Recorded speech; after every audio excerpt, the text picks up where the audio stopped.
I'm Carrie Stinson, and my journey through life has been quite an adventure. For over 20 years, I played Barney the Dinosaur on tour and 7 seasons of the hugely popular TV show Barney and Friends. Now my journey is to bring together friends and guests from all over the entertainment world for inspiring and at times amusing behind-the-scenes conversation. I'm Carrie Stinson, and this is Purple Roads. Welcome to Purple Roads. My name is Carrie Stinson, and as always, I'm thrilled you're here. You know, it's been a minute. We had taken a little bit of break because we were getting fired up and getting ready to go again. And, you know, I thought the perfect way to start off really a new season of Purple Roads. I always hear about Barney. Well, guess what? We've got someone I have wanted to talk to for a long time, someone that it just melts my heart getting to see her again. And I'm so excited about this. Her name is Hilary Kinzler. She started out as an intern and then came back and was part of the show for the last 2 seasons. Hilary, how are you? Hey, how's it going, Carrie? Oh my gosh, it's going so good. It's so good to see you. So good to see you. The first time you met me, it was 20 years ago. I don't know if we needed to start out like that. Just age me right off the bat. I'm aging myself right now. Yeah, but you were in high school when we met. I had been doing Barney for 10 years at that point. Oh my goodness gracious. This is so exciting. You know, we keep up. The Barney family is always the Barney family. And it amazes me through social media that we see what's going on. And I just feel so connected. And I was like, my God, why have I not asked Hilary to be on this show? So I cannot wait to hear your stories from the beginning and Barney and all of that. I learn every week and I just love doing this. And I can't wait to hear your story. Awesome. Well, why don't we start at the beginning, right? Because we know you're in the business now, and we're going to get into that later. I am. All right. Yep. And you were with Barney, like we said, for 3 seasons, and boy, are there stories there. But I want to find out what got you there, because you're obviously doing it now. So something was the bug for you. Where did it start out? I have to say, okay, so it was, I was a senior in high school. And it was fall of 2002. I had a class where we were required to find a mentor or an internship in the field of study that we wanted to major in. And at the time, I was in theater, I was on stage, I was in community theater, I was doing musicals. So I wanted to go to Texas Tech University and major in theater. And that's what I was going to do. I was going to be an actress, right? And then I just couldn't find this internship. I was like, all over Dallas, I couldn't find Dallas community theater, children's theater, just couldn't find one. And at the time I was working at a country club as a hostess. And one of the members overheard me and said, oh, well, I know somebody that works on a TV show called Barney and Friends. I know a producer. And I said, oh, okay. And I'm kind of like, well, I didn't even know Barney was filmed in Dallas, first of all. And then, but you knew what Barney was at that time. Oh, of course. I kind of missed the mark on being young enough to watch it. I remember it being around, and I remember kind of like secretly watching it when I was in 3rd grade, but I grew up watching Sesame Street and, you know, Mr. Rogers. Right. So she hooked me up with Stephen McAfee and so I went into Stephen's office and he sat me down, and I remember this day like yesterday. He sat me down, he said, well, you know, we can offer you an internship in our art department. And I said, okay, you know, and I'm just kind of like, whatever, this is cool. And so I was like, all right. And he's like, you know, we have to pay you. And I was like, great, I'm going to get a paid internship in high school. This is great, you know? And he's like, do you want a tour of the place? And I was like, sure. So he gave me a tour, and I'll never forget going and seeing this was in Carrollton, right? Yeah, this is in Marsh Lane. Carrollton, Marsh Lane, right. Mm-hmm. Yeah. And so, you know, also, I just have to say, I still remember the way that place smells. It has like it's a good smell, but it's a very distinct smell when you walk into that building. And then as you go through the rest of it, it's like you're going through the different departments and you kind of like, anyways. Right. So I'm walking around, he's giving me a tour, and then I step foot onto set. And I just remember it was like this aha moment for me, and my whole life changed. It was the lights and the camera and the hustle and bustle, and everybody's on their headphones and they're walking around with clipboards, and it's, you know, quiet on set, rolling sound, rolling camera, action. And it was just like my whole life change that very instant that I stepped on that set. And I realized I don't want to be in front of the camera. I want to be behind the camera. And I never knew that. And it changed my major. It changed where I went to college. It changed what I do for a living. I mean, it was this pivotal moment of me walking onto that set and seeing everything for the first time. And that would have been, I'm guessing that was A. That was stage A. That was the big one, big set. Yeah. Yeah. That was probably, I mean, that was it had to be an overwhelming experience because that set was huge. It was huge. I'd never been on a set before. I didn't know what went into making TV. You know, I had just been a stage actress. I didn't know anything. And it was just like to see what everybody was doing and to learn all the different things that everybody did. I was like, I want to be a part of this. I want to be a part of this magic that television is. And I will never look back. I'm doing exactly what I'm supposed to be doing. I love that. I love that. You know, well, and that one, we talk about this a lot on this show. There's a lot going on there, right? Because you've got obviously costume performers, you've got kids. A lot of times we had some type of animal on that set. Dogs and turtles and rabbits and elephants and horses, right? So we've had all those kind of things. And so there's a lot of people involved in all that, right? You've got to have teachers for kids and you've got to have wranglers for costume performers and a wrangler if you have an animal and props. My God, the stuff that the prop department, I can't wait to get into all this stuff. It was a lot. It was a lot. Yeah. It was amazing what everyone did in that department each week. And it's multi-camera and it's always moving and sets are always moving, but you've heard of this, you know, it's hurry up and wait. Right. There is waiting on Barney and Friends, but there is still all those moving parts, right. You know, but to see, you know, something that you've seen on TV your whole life or most of your life, and then you get to be there in the middle of it. I mean, it was just it forever changed my life, that exact moment. And I remember that moment very vividly. All right. So we're going to go forward a little bit and then we'll go back. Okay. So you're an intern, but then you go off to school and come back, right? Yeah. So I was an intern in the art department, and we can get more on that later. I was intern in the art department, and then I leave to go to college, UT Austin. I majored in radio, television, and film, in producing, I guess. Right. And when I came back to Dallas, I was looking for production work, and I'm pretty sure it was Brian Mack that called me and said, hey, you know, we're looking for a kid wrangler. And I was just like, sign me up. And, you know, that was really cool too. I mean, obviously it was all cool, but it was just like, I had a front row seat into real life TV production, which I think right out of college, you don't get that. Right. You know? Right. So at that point, it just didn't matter. You just were trying to get on the set. Yeah, I would do anything, you know. I was doing production assistant, and also it was kind of like, I was like, I don't want to be a kid wrangler, you know. I don't want to, that's not what I want to do. Sure. You know, I wanted to be a script supervisor. That was what I wanted to do, you know. That's what I learned I wanted to do on Barney and Friends through Connie. And that's what kind of my goal was. But at that point, it's like, you're just trying to work, you're freelance production and Texas film production. I miss that family all the time. Well, and we've talked about that. I'm glad you brought that up because we can go a lot of places with that. And I've talked about that a lot. I don't really think Barney's made the way Barney was if it was made somewhere else. I think it was so important that it was here in Texas. It's just like Mr. Rogers being in Pittsburgh. I don't think Mr. Rogers would have been the same if it was somewhere else. We were allowed to do things that just wouldn't be the case, right? I'll be very honest with you. I wouldn't be there.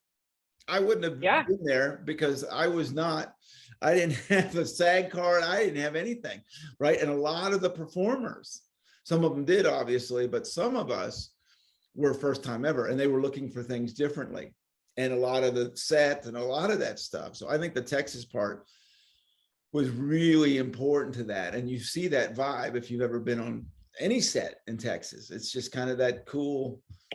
And all the people that I met on the Barney crew, I went on to work on films and on sets and still to this day, I mean, I think about them all the time because I'm on set all the time. And I just, it's a really, really special community. Oh, it is. And like we call it family all the time. It's the truth. Yeah. You know, you spend so much time with them, but you care about them a lot. And I always talk about that everyone, it didn't matter if you were in front of the camera or behind the camera, the passion and the love for Barney is really what went through. And it wasn't like, I love telling this because it wasn't like you got there and they said, okay, you have to love this purple dinosaur, right? We all just grew that love for that, what we were doing and the people and the passion and understanding how important it was for the audience. I think that's got to be a really cool thing, right? This was not just a show for entertainment, but the educational aspect of well, and what it did for these kids that love this show even to today. There's nothing like it on TV now. There's just isn't, you know. So, okay, well, let's talk about that. What was so special about it? What did you learn going onto that set, right? A lot of us had been there for a while. So you come in as a complete outsider, a high schooler, right? So what were the emotions and the feelings, and what were you when you started working with the people backstage and front stage and all that? What was coming in your head? What were you feeling during that time? Well, so like, you know, I get to learn. The goal of that position was to learn all the different departments, even though I worked in the art department. And the way that I described it, because people still like, well, what'd you do?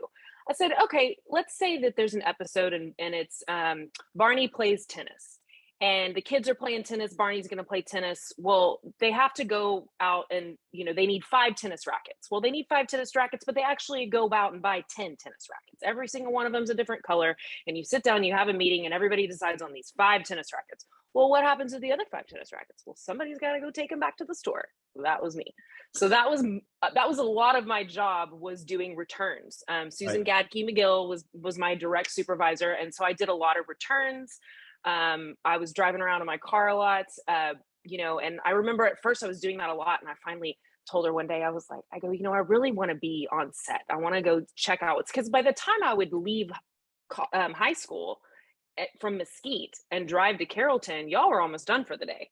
So I didn't get to see that much filming often. But when I did, it was cool. But, you know, I was always fascinated with like the hot set. You know, like when we'd leave the caboose and we'd come back and film the next day, how it'd be a hot set. And I always explain what that means. It means that you can't touch anything, because we just filmed there and everything has to stay in the exact same place it was in, because we're going to come back and shoot that again. And so there would be these signs that said hot set. And I remember, you know, Greeking the props, which means that, you know, if it has like a label like Kraft cheese on it, you have to kind of like put like maybe the same color blue tape over Kraft, so you can't tell it says Kraft. You know, I just loved the art department. It was cool. It was creative. You got to do a lot of cool things in it. And then, you know, we always had to make big size props for Barney. So that was fun. But the whole art department, just I have pictures of it, of just like the props of the shelving of just props everywhere. I mean, it was just such a massive department. Well, and talk about the challenges of you're talking about big props for Barney. I can remember, you know, them coming to me all the time, your department. You know, if I had to, if it was a jump rope, or if it was a this, or it was a that, and what works and what doesn't work. And, you know, it wasn't as simple as you just go make an oversized whatever it may be, you know? Yeah, but so I was in the art department, and I continued to kind of do art department stuff after that here and there. And I still have mad props for the art department, no pun intended, because I worked in it. So I get it. It's a tough department to work in. But I also learned about all the different jobs on set. And one of my favorite jobs was continuity, with script supervising. I didn't know what it was. I didn't know it existed. I just remember walking into this, like, I feel like it was a tiny room, because she was separate from everybody else, because she was looking at all the cameras. Her name was Constance or Connie. Right. And, you know, I'm like, oh, you know, I'm like this like intern. I'm like, what do you do?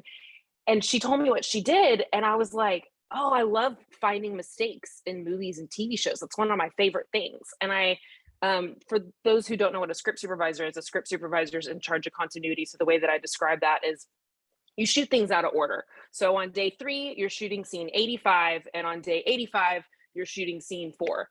You know, or like, you get what I'm saying? Like, you're just shooting it out of order, and somebody has to be on top of continuity. So it's like, if day 3 you're shooting a guy walking through a door holding a briefcase and he's got a hat on, and then 21 days later you're shooting the opposite where he comes into that room, he's still got to be holding that briefcase in his right hand, he's got to have his hat on, and somebody has to have, you know, the documentation of that. And I thought that was such a fascinating job, because I was like, okay, you're next to the director, you're next to the DP, you work with every single department, like you're meticulous and pay attention to detail. And so that's what I decided I was going to hang my hat on. I'm going to be a script supervisor. And I even went into college, you know, that's what I want to do. And I tried to do it for, you know, 5 years. But now I'm not doing that. I was in the union in Texas doing it too.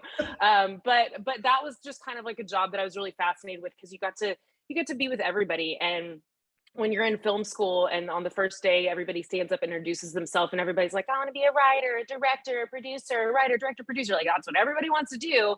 You know, Hilary stands up and I'm like, I want to be a script supervisor. And just people latched onto that. So I had, you know, my professors and I had my TAs, like everybody hired me to do that in college. So that was always a really fun job. I enjoyed doing that a lot. So I'm curious, when you get into college, is everyone talking about their experiences and you're telling people that you interned as Barney? I mean, what does that have to be like? I think that I get more attention now when I tell people that. But then I think everybody was just like, oh, wow, like you've actually worked on a set before. Okay. And it's like, yeah, I know all the moving parts too. At that point, I knew what everybody did. So I was kind of a little bit one up on everybody. And I knew how difficult it was to be a director, to be a writer, to be a producer. And that's why I kind of chose, not that script supervising is easy and not that it is easy to find script supervising jobs, but I wanted to find a job that I knew I could actually go for. Right. And through that, I did, you know, internships and all sorts of jobs of script supervising. And that actually ended up helping me out here. But yeah, it was cool to be able to tell people I'd actually worked on a show before. Well, and it had to help you, give you a leg up, right? As you go into college. Yeah, for sure. You just kind of knew what everything was. But so I want to know, how did you know what everything was? When you were working in Barney as an intern, were you going around asking questions? Were people coming up to you? How was that going on? It was both. It was, you know, I would ask people what they did. I would shadow people. I would, I just kind of had the lay of the land of what was going on. I remember going into, with Margaret and Josh, I remember trying on the Barney costume. I remember going into, I almost called it like it was like a Barney meat locker. It was like you walked into this like room and it was just like all these Barney costumes hanging from the ceiling. And I have never heard it as a meat locker. That's funny. It was so creepy and weird. I remember trying on the costume. I remember looking in the mirror. So, you know, it was like I learned what everybody did. Wardrobe, that was a whole nother department with Lyle and Janet and Lisa. And, you know, obviously I knew what the art department did. And it was really just asking everybody. And everybody was so willing to tell me, you know, because like I'm just an intern. I'm not trying to steal their job. So everybody was just like, yeah, I'll tell you what I do. It was fun. Was it shocking, for, you know, kind of giving a tour here, a little bit of what that building was like? Props, and I always think about props and wardrobe because they had massive amounts, you know, things that they had to save. And I mean, you just wouldn't believe when you went in and saw all the props or all the wardrobe. You save everything in production, especially on TV shows, because you never know when you're going to use it again. I mean, the building was almost kind of circular, right? Right. And so you'd walk around and there'd be, and I still don't even remember this day, like was editing also in the same building? It had to have been, right? Oh, yeah. So I wasn't. It was near, it was near where Connie would be sitting with, because editing and, you know, audio and all that was in there. And then there was like where the voices were, and then there was wardrobe, and then there was the whole Barney outfit, and then hair and makeup, and then there was a classroom where I had to bring the kids every day, and it was just so cool. All right, so you come back to Barney. Now, what is that experience like? You've done it once before, and now you've gone through parts of college. So what is this experience like? Well, I also do have to say that Fred Holmes wrote a recommendation letter for me for the University of Texas in Austin RTF, and he helped me get into that school for sure. So shout out to Fred Holmes. That doesn't surprise me one bit. I love Fred Holmes. We talk about him a lot. He's been on this show. I love Fred Holmes, so that doesn't surprise me. Yeah, I come back and I'm in Dallas and I'm doing production assistant work. I'm working on lots of commercials, videos, TV shows here and there, working enough, but not enough. Right. And Brian Mack calls me, and I'd also been working with him on some of his sets before. He would hire me to script supervise or to production assist, like kind of whatever art department. And he called me and he said, we need a kid wrangler. And I was like, oh, okay. And he's like, do you want to do it? And it's not that I didn't want to do it. It just like, I'm fresh out of college. I've got this like fire under my butt that's like, I want to be a script supervisor, but I'll go be a kid wrangler. And, because you don't realize at the time that like you're on a gravy train, Hilary, like go to where the work is, but you don't think of it that way. So I go back and my job was I would show up earlier than the kids. The kids would start in their classroom and they have to be in school for a certain number of hours a day. So they'd start in the classroom. I'd go say hi to them. And then after that, it was like, we'd start and we wouldn't stop. I'd take them to hair and makeup. I'd take them to wardrobe. And then it was kind of like the best babysitting job you could ever have. And, when I tell people about it, they're like, oh, what were the kids like? And I was like, the kids, they're like, 8 years old going on, 25. Right. And I had to remember that when I was like with them. I had to be like, these are not adults. These are kids. Right. And, they're changing constantly.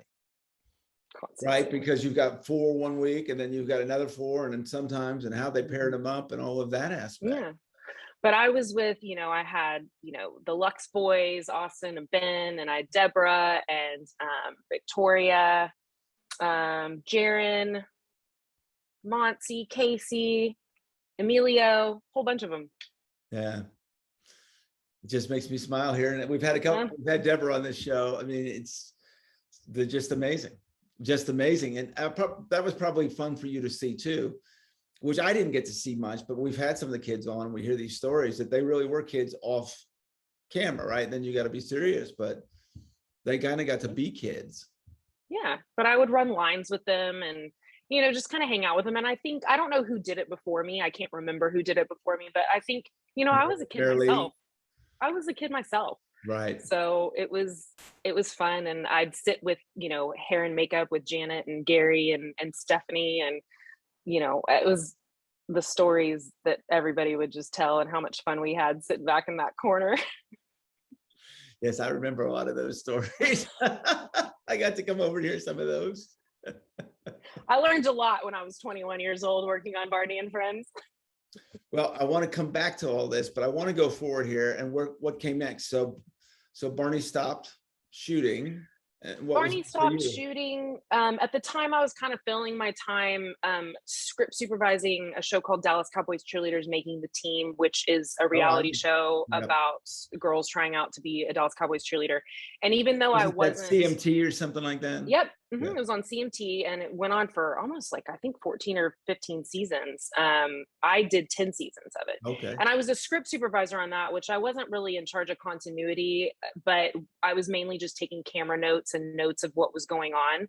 And that's how I got my script supervising. I became part of the union in Texas. And so once I became a part of the union in Texas, I would be hired to work on commercials and I made great money. I mean, that was great money a day, right. But it wasn't enough to sustain a life, right. Because I just wasn't working that much. So I was still production assisting. And then one day I got a call and somebody said, hey, I'm working on this TV show, this NBC Jerry Bruckheimer show here in Dallas. And the line producer needs an assistant. I think you'd be perfect for it. And I was like, well, I don't want to be a line producer and I don't want to be an assistant. I want to be a script supervisor. I was so dead set on being a script supervisor. And, but I took the job anyways, because, once again, you just got to work when you can work. Right. And that was the second moment of my career that changed my life. I was an assistant to an old Hollywood producer. His name's Kelly Van Horn. He was real old school. And we worked on a show called Chase. It was on for maybe a few seasons. And while I was on it, it got canceled. and I was devastated because I thought this was just going to be, this was it. I was going to be in TV. This was what I was going to do. Right. And I went into his office after it got canceled, and I was like, are you going back to Los Angeles? And he was like, yeah. And I was like, take me with you. And he was just like, I don't have any work. I don't have anything. And I said, okay. He's like, well, stay in touch. And I'd never been to LA before, And I was like, you know what? I'm just going to take a trip out to LA. I'm just going to go, and I'm going to set up these, what we call general meetings here in Hollywood with people. And so I had meetings with the vice president, Jerry Bruckheimer. I was at NBC. I was at William Morris. I was at Warner Brothers. Did all these meetings. I was so excited about them. They went great. I was out here for 5 days, and Kelly Van Horn called me and he said, hey, come up to Warner Brothers, have lunch with me. I said, all right. So I go up to Warner Brothers, have lunch with him, and I'm sitting down. I'm so excited to tell him about all my meetings that I've had. And he was like, I'm working on this pilot presentation. It's for 6 weeks. It's called Heart of Dixie. It's in North Carolina. I need an assistant. Can you start tomorrow? And I said, yeah. So that 5-day vacation has now turned into 12 years. That is awesome. So here I am. That's my story. I'm still here. Story. Yeah. So what has that experience been like? I was working at Warner Brothers. I was an assistant. And that was cool because I was on a TV lot, a back lot, and it was, that never got old. Warner Brothers was cool. I was an assistant. I did a lot of work with the actors. I worked on a show called Heart of Dixie.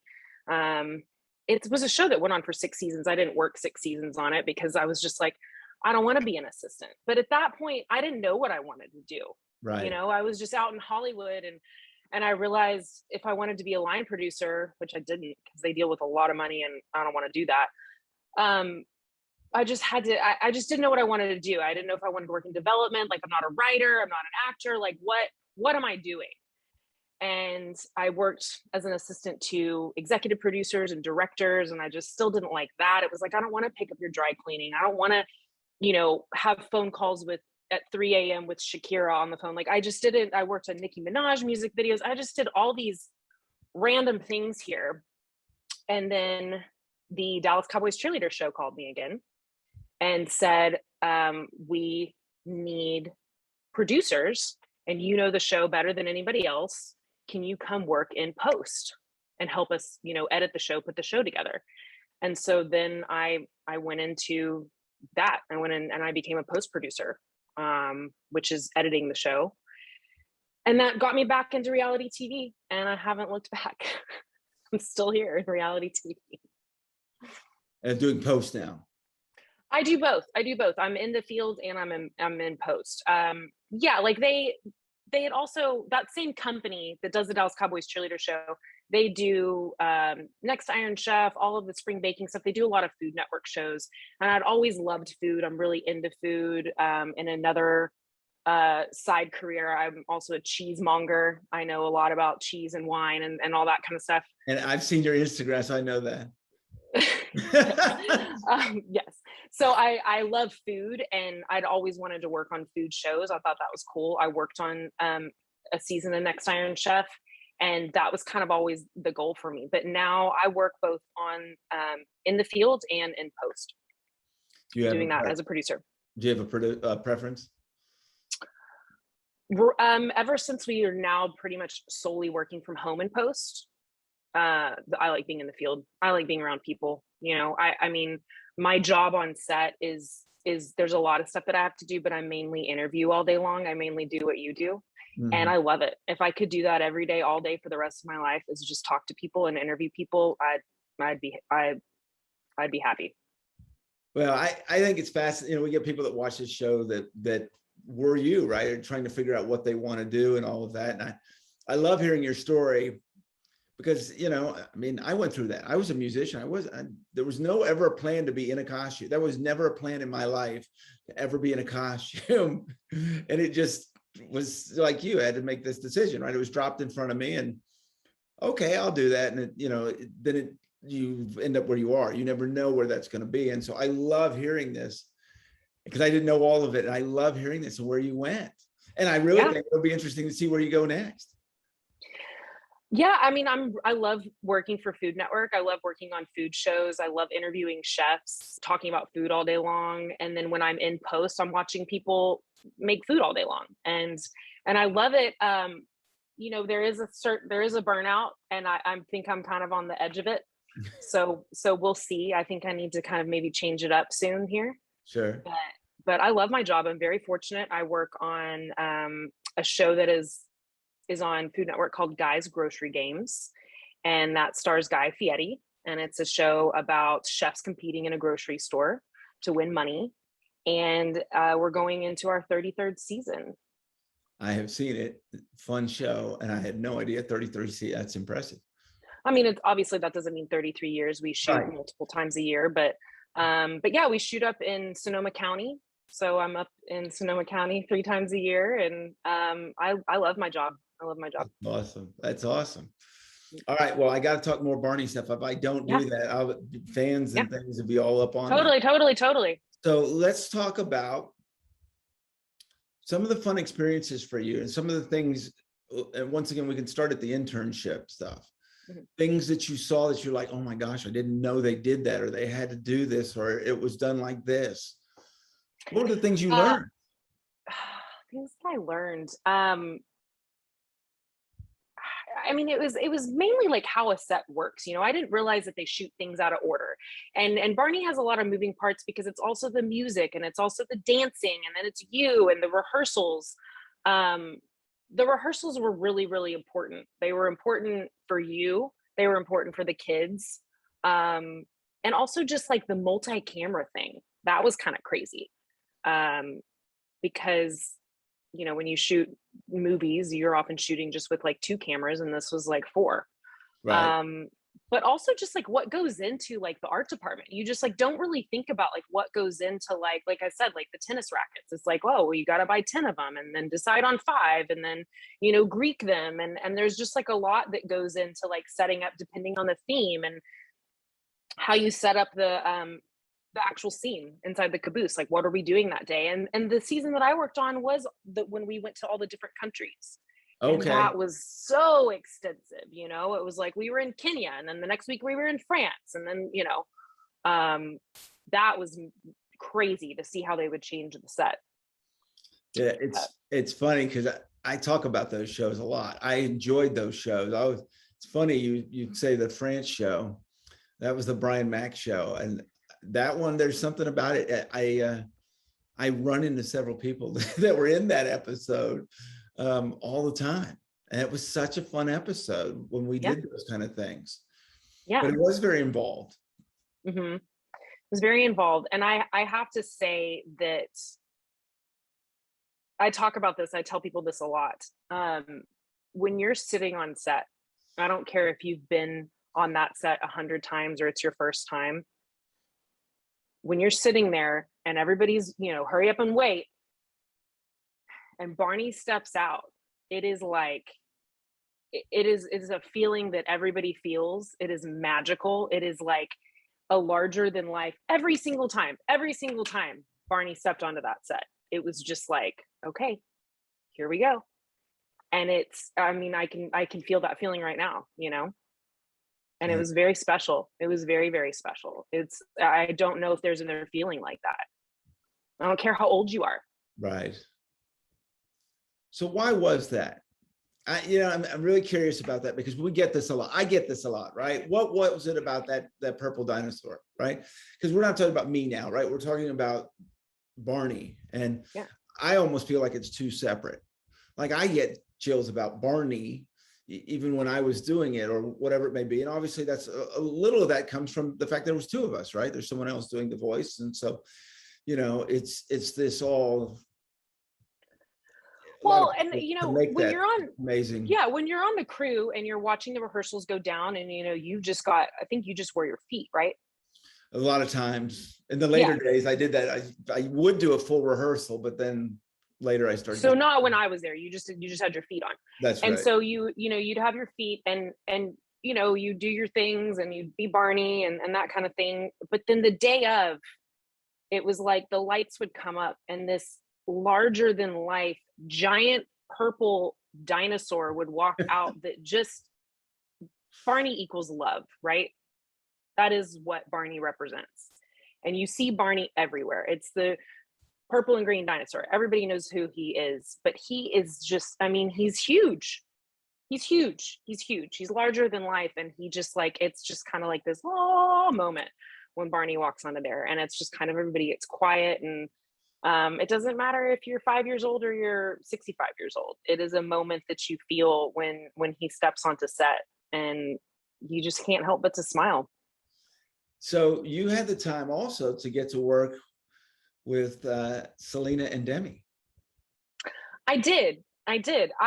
I was in high school, so they weren't Selena and Demi then. Right. They were just Barney kids. Right. So, you know, I it's fun for me to tell people that I worked on Barney and Friends when they were there, but I didn't know who they were. I didn't care who they were. You know, I mean, I do remember them for sure. Sure. For sure I remember them, because how could you not? Right. There's a reason why they are who they are today. And it's because they leave such a lasting impression. Talk about adults in little bodies, those two. Right. Especially Selena. Right. Especially Selena. Yeah. Yeah. It's fascinating that all that stuff. I think that's what I think that's what's so important, right? Is that show in Texas, but look what came out of it. You know, obviously I mean, Barney's known everywhere, right? And we see what you're doing, we see what Selena and Demi, and we can go on and forth. A lot of people have had careers coming out of Texas and out of Barney. It was just, I don't think people understand. It looked like a simple show to me, but boy, if you see what it was behind to pull off that little simple show, as you shake your head. Because there's just so much. I mean, it's like we said, it's like the kids, and there's you, and there's costumes, and then there's an elephant, you know, with his wrangler, because everybody had to leave set because the elephant's going to the bathroom on set. And then there's music, and then there's the voices in the other room, and then there's extras, and we have to protect the extras from you, or protect you from the extras. You know, it was just like a lot of things were going on. I love to talk about, and you had to have seen this stuff too. Like we had, you remember Bouvet, cameraman Bouvet. Then we had Bouvet on not too long ago. And my favorite thing is that he used to give me directions. So as we were getting ready to start a scene, or, you know, if a scene had ended and they were figuring out the cameras for the next one, he would be down on the ground in my eye line going, you're going this and that. And I love that. I mean, he did that for me for years. And I was talking to Josh Martin, one of the other Barney that did Barney for a long time. He goes, oh yeah, he used to do it for me too. Like there's things like that I've worked on union sets, and everyone kind of has to stay away from everyone. But on a Barney set, everyone's helping everyone, right? The prop people, if they saw me struggling with something, they would immediately make an adjustment. If I was trying to grab something and the handle was a this or a that, they would immediately, like we all just had this looking out for each other. And I thought that's one of the coolest things I've ever seen on a set. Well, I mean, there is, you know, the word family that we use often when we talk about Barney and film sets, but also at the end of the day, everybody has one goal, and that's to make entertaining TV. That is what we are trying to do at the end of the day, and everybody has to do their part. And we all have very important parts, from the person who's taken out the trash at the end of the day, to the person who's making sure that you're hydrated, to the camera guy, to the director, to the script supervisor. Like, everybody has a very specific goal. And if you're not on the same page to make entertaining TV, then go home, because we don't want you there. So it's like, you kind of just, everybody has to do what they got to do to make good TV. And if you don't have that on a set, you're not going to have entertaining TV. Right. It's a very good point. Were you around for any of the Make-A-Wishes? Oh yeah. You want to talk about that? Like, yeah, I can talk about it. I love that part because I got to see it obviously a lot. I went to hospitals, but I thought it was important for everyone else to see that and really understand. That really shows you what we're doing, why the hours, all the things that we're doing. Mm-hmm. Well, I also see Make-A-Wish all the time on Guys Grocery Games. We Okay. we do them often on there. But the Barney one, it's so, it puts life into perspective for you when you get to watch that up close and personal, you know. It makes you kind of stop and realize that, you know, life is precious and then it can go away in a second, and that this kid's one last wish was to meet Barney the purple dinosaur. That was his last wish. That was her last wish. And there's something, you know, magical about that, but there's something very sweet about that, you know. And it just kind of like, it makes you stop and realize like, oh, it's not just hurry up and wait and making good television and making sure all these things happen. It's we're there to we're there to change lives, to make an impact on children's lives, and that's exactly what we did. And so that was always, you know, it'd be like, oh, we got to make a wish today, and it'd kind of be like, oh, you know, and it's like people get excited about it, but it's also a very like serious moment, but it's also kind of like puts you back in check, puts you in check, and makes you realize like, oh yeah, this is what you're doing. This is why you're here. And I remember having a conversation with you one time where you would tell me you'd have to like wake up in the middle of the night and go visit a hospital, or you'd have to just, because you'd have to go be Barney, you know, you and Dean would have to drop everything you were doing because there was a kid who needed you. And that's wild. Well, it changed my life, obviously. Yeah. I feel like the luckiest person on this planet because of that. I didn't know what, you know, you think I don't know, I was 23 when I started this. And so you're giving something, but you realize it's, you know, no, it's what those kids are giving back, and their love for that, their friend. You know, Barney loved everyone, and their friend. It was plain and simple, their friend, whether they were shy or tall or short or whatever, it didn't matter. There was a relationship, and it was an unbelievable experience. Mm-hmm. What is it like doing Make-A-Wishes with Guy after having those experiences? Like, are you better prepared for it? Have you learned from it? Yeah, you're better prepared for it. He does a lot more, it's a lot of off-camera stuff, but Sure. But you know, you just have to be on it a little bit more and know that there's a kid on set, and there's a lot more, you know, he'll cook with them and he'll let them call action and kind of do that kind of thing. But Make-A-Wish is really important. It's really, really important. And it's a good reminder of, we're so fortunate in this industry to be doing what we're doing, and we can't take it for granted, you know? Absolutely. We make television. Right. So what things did you learn from the Barney experience that you've taken in today? I mean, that was my first exposure to a TV set, you know? That was, I know what all the departments do. A lot of producers don't. And I understand how hard the art department works. I understand how difficult lighting can be. I know what goes into the camera department. I understand what everybody's doing. And I think that that's important. I try to make myself as accessible as I can be on set, because sometimes, you know, people don't like producers, but I try to make sure that anybody can come to me and ask a question. If I don't know the answer, I'll go get it for them. But I think it's just knowing all the moving parts that go into a film set, and being able to know that, you know. But it's so wild to think that I worked on such an epic TV show called Barney and Friends. See, to me, it still feels like we did this yesterday, to be very honest with you. I mean, I look at you, you know, I feel like we could just get done with this and go on to the set, right? And do another Well, show. you know, what's funny is that when I started in high school, you know, I was 16, 17 years old. And, you know, I was just like this, you know, probably bright, bubbly intern, I guess. And, you know, I'm so curious and I'm wondering what everything's going on. And then, you know, 5 years later, I come back and now I'm of age. I'm 21. So I can go out with you guys afterwards, and I can hang out with you guys at the pub afterwards. And that was cool, because then it was like I got a whole new different, you know, not a different side of it or anything, sure, but it was fun, because we did have a lot of fun off camera and off of set as well.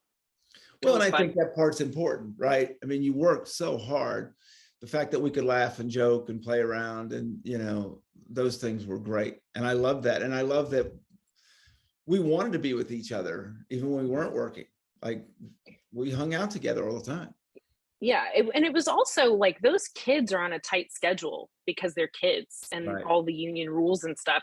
And so if you don't get a seat, I mean, it's a different tight schedule than another on another set, Right. because you have that kid factor that you're working with. They have a hard out at this time and they have to have these hours, and they didn't meet their hours of studying of school time. So it's a different workhorse than other shows because you have the kid factor. Well, you do. And on that, you always have to remember, as you mentioned, they're kids, right?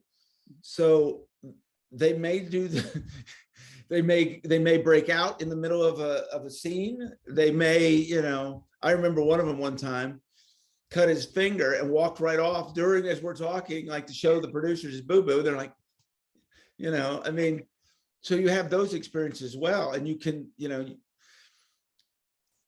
I'm a performer that can, once I know what I'm doing, I can get it right pretty much every time, right? But the kids, you can't rush them, right? You may get it one take, it may be 10 takes. Yeah. Somebody might be having a bad day and you're not going to get anything out of them. So you got to pivot. Right.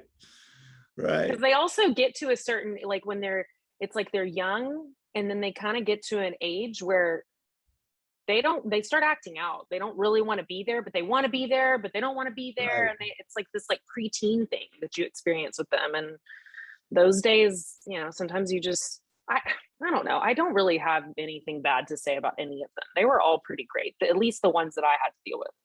No, I can't think of any over the years. It's been interesting talking to them that, like, some of them wanted to continue, obviously Selena and Demi, but others, like, they were done. When it was done, they were done. They went off to college. They loved their experience. They loved talking about it. But it was just, they wanted to be a kid and they enjoyed that part. Some of them just like the fun part more than they liked being on camera. It's fascinating. Yeah. So what is next? I don't want to change careers. I still want to work in television. I think for me right now, I love being on set. Working in post there's so much magic that goes into editing a show. It takes us half a day to film one show, and then it takes me 6 weeks to post it and edit it. But I like being on set, and sometimes every once in a while I'm like, should I try to be a script supervisor again? Should I go back to scripted? And sometimes I miss those commercials, but I think that I'm just going to continue on the path that I'm on and just try to go up as a producer. I've got some ideas for shows that I'd like to pitch to people. I have talent that wants to work with me and do shows with me. But at the end of the day, if I could have just interview people all day long, then I would. Well, it'll be fun to see where you go, and I wouldn't be surprised if you end up doing that.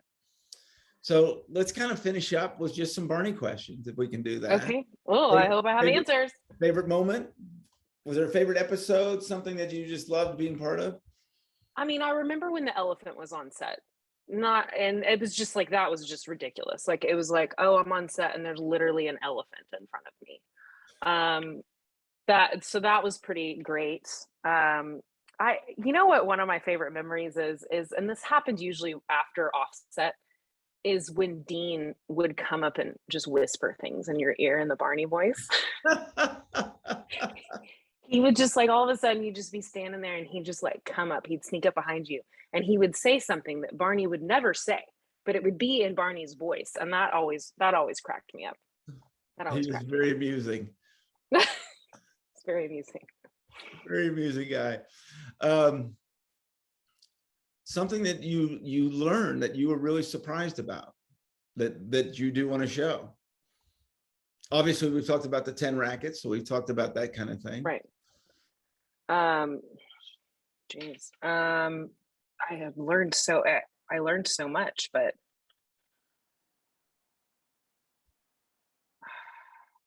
gosh, you're gonna put me on the spot like this. You gotta cut this out. I've done it a couple times to people. I'm like, oh, sorry about that. No. I mean, I'm trying to think. I just like learned. I learned that I wanted to be in television. Like I told you, like I Right. was ready to be an actress, be in theater. And then I saw how a film set works. And it was just like, that's what I want to do. That's what I want to do for a living. And I think working on Barney and Friends was such a good introduction to how a film set works, that it Right. can be fun and it can be professional, because I've been on abusive film sets. I've been on sets where you work 20 hours a day. I've been on sets where nobody likes the director and the producer or the actor or the talent. I know what that's like. But that didn't happen on Barney and Friends. Everybody loved everybody. And I really learned how a TV show is put together and how it's put together well and professionally. Do you have But what? Do you have a favorite Barney song? I mean, it's people say that the I Love You song gets old, and it never got old to me, and it still doesn't. And it doesn't get stuck in my head either. I don't know, maybe because I've heard it too many times. Right. And I don't think I drowned out things like that, but I don't really recall a specific Barney song. But you're asking me what my favorite moment is, and my favorite moment is the first time that you stepped onto set in costume and I saw the magic that is Barney. That's my favorite moment, because I can still feel that right now. And I would do anything to feel it again. It's been such a pleasure having you on. This has been great. It's been fun walking down memory lane. And so proud of where you've gone and can't wait to see where you're going next. Thank you. That means a lot coming from you, because you guys saw me when I didn't have a clue as to what I'm doing. And, maybe I still don't, but I can pretend better. No, but I'll tell you now, I know what I felt when you were there, which was just, you could see how happy and how much you wanted to be there and what you wanted to learn. And that's all you want, right? Mm-hmm. You were, I could just remember you were always smiling and you were always happy and you were always interested and you were always getting involved. Because I think I found where I belong, and a lot of people just stumble into television. A lot of people, they want to be actors and they can't. So and maybe that is part of my story when I was 16 or 17, but that's not part of my story now. It's like I went to college to major in TV and film. I tell my parents all the time, the money that you spend on my education, I'm actually using, and I'm still proud of it. And I love this industry and I don't want to leave. And it was Barney that taught me that. And I think also, everyone that's been in this industry, you don't always get to do the fun stuff first, right? But you do it, right? Going returns and all that. I know what all that's about. But you do it, right? You do those things and you work your way and then you move to the next place and then, But it's cool for me to tell people I've worked in this industry for 20 years and my first job was on Barney and Friends. Yeah. That's cool. I may have not realized it at the time. Like I knew it, but like when I tell people that, people want to ask me questions. People are like, wow, really? And I'm like, yeah, look at this photo. But don't you also think there's such a cool thing that all these years later, people still talk about Barney? He's loved. I think that message, like we're all screaming love today. And that's what we were about, 20 years ago. Barney is a rock star. He's a rock star. Well, we're just going to have you back at some point and talk about where you are then. Well, I would just want to sit and interview you. I have like all these questions in my mind that I want to ask you. When can we flip it and I can just interview you? Well, we can do that. That would be fun. I think that would be fun. Because I'm just like, every time you ask me a question, it's like something pops in my head and I'm like, oh, I want to ask him this so bad. Well, Think about it. Think about it. I will. We'll do it. It's what I do all day. I'm doing it 3 times today. So I love it. Well, thank you so much for being on. Yeah, of course. Thank you, Carrie. It was a pleasure. And thank you for watching Purple Roads. My name is Carrie Stinson. And as always, keep your eyes, ears, and heart open, and you'll find your purple road. We'll see you next week.